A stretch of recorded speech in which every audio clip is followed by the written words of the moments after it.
ozindla ngomthetho wakhe imini nobusuku. Haleluya.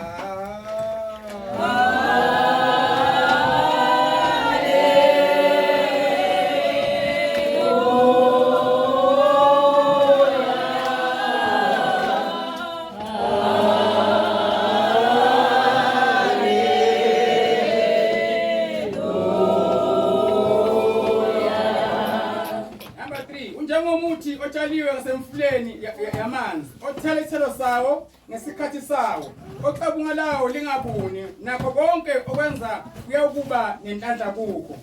Haleluya.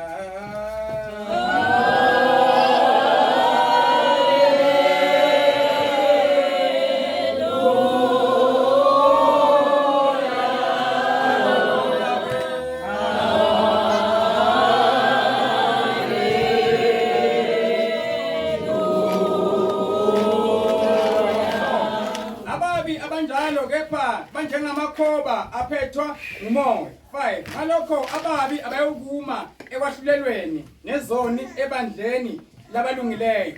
6. Ngokuba uJehova uyayazi indlela yabalungileyo kodwa indlela yababi yobhuba. Haleluya.